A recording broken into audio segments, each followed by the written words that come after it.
Welcome to the Know, I'm Mica. I'm Brian. The Switch is one of the fastest selling consoles in the history of consoles. It's been a massive success for Nintendo, and it seems like everybody wants one, but it could have a big, huge freaking problem. Yeah, one company here in the US claims that Nintendo ripped off its patents when it comes to the Switch, and now it wants the government to block all imports of Switches into the US.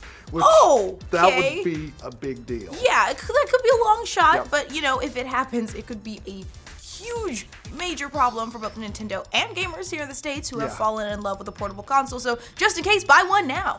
Yeah, and while it feels like a doomsday scenario, as we speak, there is an investigation going on into whether or not the Switch infringes on another company's patent. Like, the government's looking into this right now. That's so scary. Yeah. Okay, so here's some background on all of this nonsense. This case involves a California-based company called GameVice, which makes something called the WikiPad, which is a tablet that attaches to a peripheral that lets you play it like a handheld device. It also makes a line of Snap-on controllers for mobile devices. Yeah, neither of these products exactly set the world on fire when they were released a few years ago. Back in 2013, Engadget called the WikiPad bulky, awkward, and hard to recommend at $250. So yeah, not a ringing endorsement. No, not really.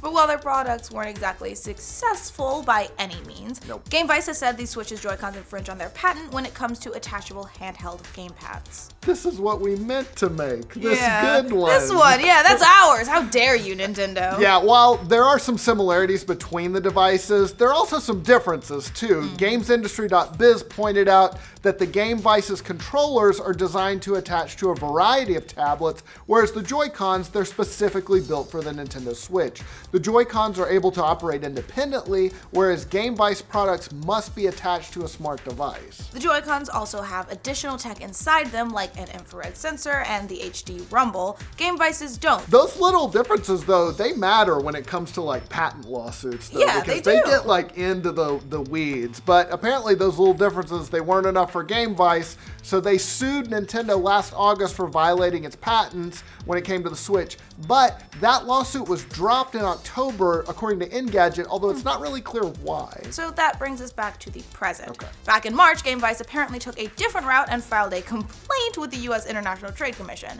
The company requested a cease and desist order against Nintendo, which would halt imports of the Switch into the U.S. because it allegedly infringes on GameVice's patent. And spoiler alert, GameVice, this isn't how you get people to buy your shit. Yeah. Just so you know. It's kind of a narc move. Yeah, you're just pissing people off. The Trade Commission put out a statement recently that said, we're looking into it. All right. The announcement also gets specific about exactly where the point of contention is, saying the products at issue in the investigation are controller systems with parts that attach to two sides of an electronic device, such as a smartphone or tablet, and the parts fit into a user's hands and have gaming controls. So yeah, this all definitely revolves around the JoyCons, which GameVice claims are way too close to its own controllers. And there's no doubt that the JoyCons are a big deal when it comes to the Switch. Yep. They're what facilitates the Switch's transition from the traditional home console to a portable system. They're the ones that make the snap noise in the Nintendo Switch ads. Yeah, and it's that hybrid nature that has made the Switch a super hot consumer item. Well, that and all the freaking awesome games are on it. The games. Yeah, the games are great. But yeah, it's really not the Switch without the JoyCons. Like, they make it possible. Exactly. But it's not the first time Nintendo's been sued over its technology. I mean, this happens all the time with tech companies everywhere. Nintendo got sued twice over the 3DS, once by a former Sony employee who held the patent for no glasses 3D screens, which the 3DS had. Yeah, that case ended up with having Nintendo paying him 1.82% of the wholesale price of each 3DS sold. So that's so much money he probably made. Bucks. Yeah, and it probably helped to fuel the transition to the 2DS. Yeah, they're like, hey, we're not making these anymore. And Nintendo got sued a ton over the Wii back in the day. I'm sure a lot of that had to do with motion controllers. A number of patent holders went after them. Some of those they won, some of those they settled with. A couple Nintendo lost in certain territories. Yeah, but in general, these things tend to go in favor of Nintendo, who also has its own patents to protect itself. So maybe this will come down to a case of whose patents are better, or whose patents were first. Yeah, this is why lawyers get paid so much money.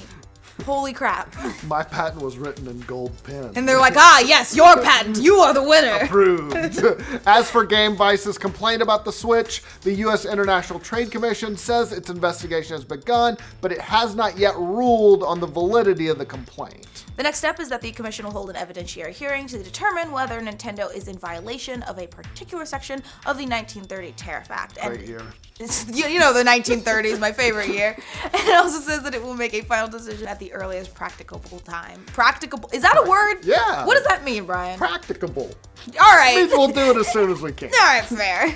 Yeah, we'll see what happens. It's hard to imagine, I don't know, the U.S. government completely shutting down all imports of Switches here. That would be cataclysmic for Nintendo. It would lock it out of one of the biggest markets of the world. Like, that would be a major, major, major deal. And you would have so many angry nerds on your hands. Like, oh my, Brian's one of them. I'm one of them. And also, Game Vice's lawsuit has already been dismissed. That one seemed to indicate a very strong case against Nintendo. Yeah, if that already got, I don't know if a judge threw it out or whatever, but it seems like they already kind of blew one shot at The this. judge took one look at the Nintendo in his lap and went, nah, fam.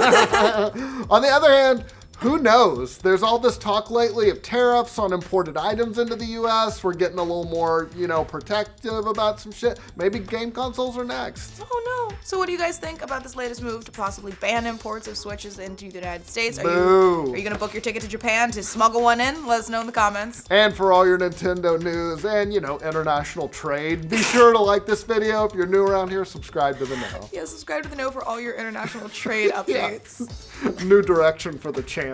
The case involves a California-based called... Wow, I just missed a word. Game Vice has said that the Switch's JoyCons infringe on their patent when it comes to attachable hellhead. The next step is that the commission will hold an evidentiary. Yeah. The next step